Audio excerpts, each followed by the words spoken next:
back to Sunday School. Good morning, everybody. Good morning. All right, let's sing. Okay, yeah, so we're going to do, I think this is our last week for Deep and Wide. So, I think it is. Here we go. So we're going to start Deep and Wide first. All right. So, deep and wide, there is water flowing deep and wide. Deep and wide, there is water flowing deep and wide. Wide and deep, wide and deep, wide and deep, there is water flowing wide and deep. Wide and deep, wide and deep, there is water flowing wide and deep. Ready, deep and wide? Deep and wide, there is water flowing deep and wide. Deep and wide, there is water flowing deep and wide. There we go. Okay. All right. Yeah, not too bad. My deep was a little bit like this a couple times, but anyway, okay, yeah. All right, today we are going to talk about water in a storm. Okay. The story this week is about calming the storm from the book of Mark. But we're going to talk about storms first. I bet you guys all know about thunderstorms, maybe even been in a tornado when you've had to go to the basement and be protected from that. So we're going to try and create a storm today. Okay. So there are some instruments that create that. Go ahead and talk about the one you have. Okay, well this is a shaker, but it's supposed to be a rain stick. So if you've ever seen a rain stick, it's probably they come in different sizes, but it's probably about this long, and there's different like little pegs on the inside of it that rice or beans kind of float around, and so it creates a sound of rain falling and hitting a window. And then this, Becky, can you show us? This is our thunder stick. So yes, it's a little spring there that kind of shakes and then it resonates inside the tube. Yep, vibrates that, and then in here vibrates everything. Yeah. So all right, let's for see our if we rain can make stick, a little thunderstorm. There we go. Kind of. You have to use your imagination with this because it doesn't really last very long. Yeah. Yeah. All right. So anyway. Those are our toys. Well, there you go. That kind of sounds like No, sounds like a washing machine. another way to use water. Yes. Yeah. So we are going to create it with you guys now. So this is a way to create it with instruments. Yep. But we're going to create it using our bodies. Yes. So you can snap, just like water, kind of starting slow, and then you go faster and faster. And it's even better if there's lots of you. So if you have lots of siblings around, or your mom and dad, parents, anybody, they can help you snap like that. Or you can do this. When everybody goes at different alternations, it sounds kind of like water falling slowly on or lightly on a roof. Or you can pat on your knees.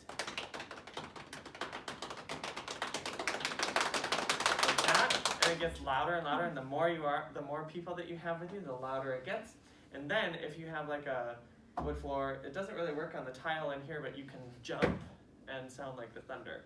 So that's how you can do it with your body. But we should try that when Sunday school comes back. I think so. That could be fun. We could make a really big thunderstorm. Yeah, especially on the chancel choir, the risers there, where the chancel choir stands. That would be good.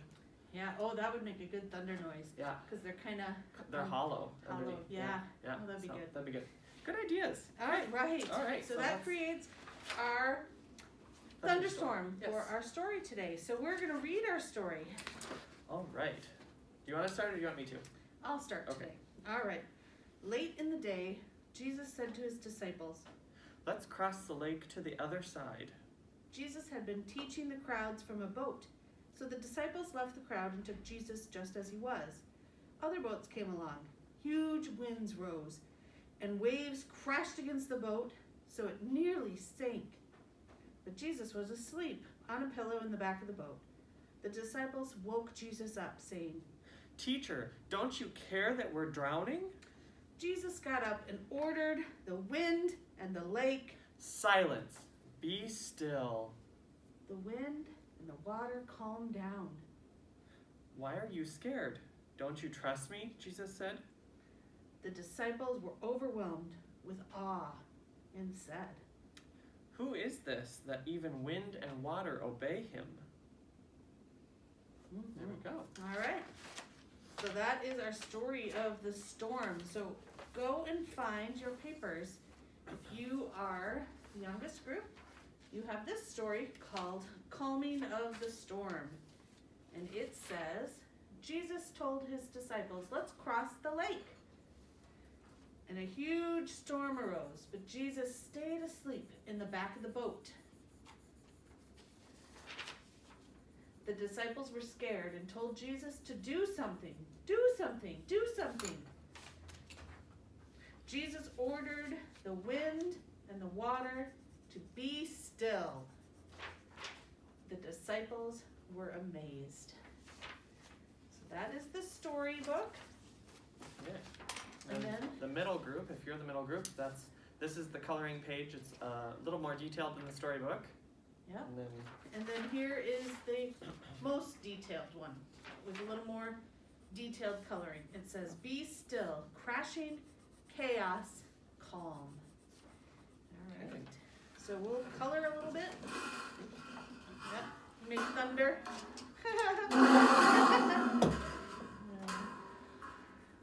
So, water can be beautiful and peaceful, yet also dangerous. We'll describe the scene that the scripture paints. What would it have been like for a disciple to be on the boat, do you think? I think it'd be pretty scary to have, the waves crashing around the boat and water coming in, and Yeah. that threat of drowning is always scary. Yeah, I agree. And I think boats in general, if you think a boat is going to get overturned and you're going in the water, that would be very scary. Yeah. And I know I would be scared. Yes. Yeah. Yeah, even if you can swim, swimming in a storm is different than swimming in a lake, I think. Yeah, I would agree. So, yeah. So I don't really blame the disciples for being scared. I don't either. Because I would be. And why would I, at that moment, assume that Jesus was going to make all the weather stop? That probably hadn't occurred to them. Right. Yeah. Mm-hmm. Yeah, in some ways, it's what is a person going to do, but yeah. I think he kind of showed them what he could do. So. Right. So, how does Jesus respond when we're afraid? Yeah. I think kind of just like that feeling of Jesus will show up. Jesus will be there. So, maybe we just have to trust that a little bit? Yeah. That God is with us and that we can be brave. We maybe are not going to be not afraid, because you can still be afraid and brave. Right. There are a lot of things that I have done in my life when I've been afraid. You think about a lot of people are very afraid to talk in front of a group. Mm-hmm. Stand up and do a speech in class or say something in front of the congregation. Very scary. That's definitely me. Yeah. And I've done that anyway, even when I was afraid, mm-hmm. And so it doesn't mean that God's going to be there, meaning all your fear will go away. Right. It just means you're not alone. Yeah, and your fear might lessen. Yeah. Yeah. Yeah, and you can be brave through that. Yeah. Yeah, that's And good. so I think that it shows us that God will be there. God will not let us be alone. Yeah. There are a lot of passages in the Bible that says, I'm with you always, and those, don't be afraid for I'm with, those sorts of, that are always, kind of, well, from my standpoint, music is drawn, that text is used a lot in music. Yes. Because I think that comforts us, right? I think the so. The feeling of not being alone does calm our fears. Yep. If we are, let's think about going out on the playground. If we don't know anybody, that's scary. Right. Even if you know one person, you are less afraid. Or same thing at the lunch table. Mm-hmm. I Exactly. remember that from when I was a kid. Yeah, The it lunch can be tables. scary to go somewhere new or different all by yourself. Mm-hmm. Yep, and that's kind of like being able to have God with you and feeling of not being alone and just a little bit more brave to do something, to stand up or go try something new, you know, for sure. Mm-hmm. So, do you have any memories of a big storm or something in your childhood or even your adulthood that really was a time when it was scary weather like this? You know, I do. Let's see, it would have been 2007. So a lot of these kids weren't born. Most of them probably weren't born yet. But it was in August. It was before school had started, and there was a really, really, really big rainstorm in the Black Hills where I grew up. And I think we got 10 inches of rain in like 2 hours, something crazy like that. And so, of course, it created a flood. And when it was raining in the late afternoon and into the evening, and it had gotten dark, and I remember in the lightning, because we'd lost power, in the lightning flashes you could see in the valley out in front of my parents' house, because we live kind of on a hill, you could see out in the valley all the water had just kind of risen out of the creek and just filled the whole valley, and all of the haystacks, because they had just had hayed, and so they're all fresh haystacks that were all put together, and you could see them floating away, and they were floating, all kind of moving down the valley. It was the strangest feeling, but you know, the lightning and the thunder was just incredible. Yeah. And really quite scary, because you know, when you see that much water, you don't know what's going to happen further downstream. So but yeah, houses had been moved in my hometown, and it was quite a mess. We found the haystacks though in town on the railroad tracks. They had all made it all the way 4 miles down, and it was quite interesting. Wow. But how about you for your storm memories? I can remember several times as growing up when you'd get a tornado warning, and you'd have to go to the basement, and we would sit in the basement and listen to, usually there was some sort of weather that went with that, you know, and the wind going, and I don't think a tornado ever hit my town that I lived in, but I remember the fear that you felt of the unknown, if it was going to be okay, and you know what was going to happen if it hit, and So what did you do when the tornado hit Sioux Falls?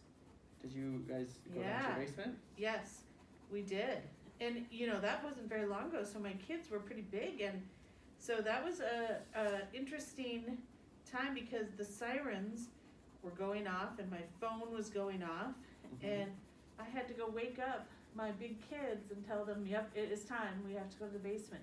Really? And that doesn't happen very often.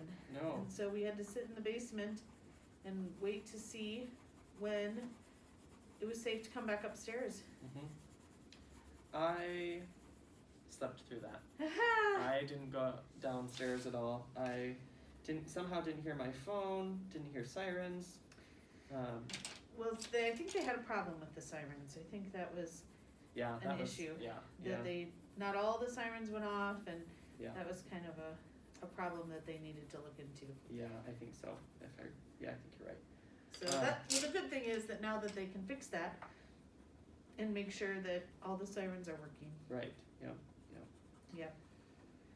All right. Well, this is how far I got. Yeah, this is about how far I got. So. I hope you guys enjoy coloring. If you have a story you want to tell, your family can talk about that today.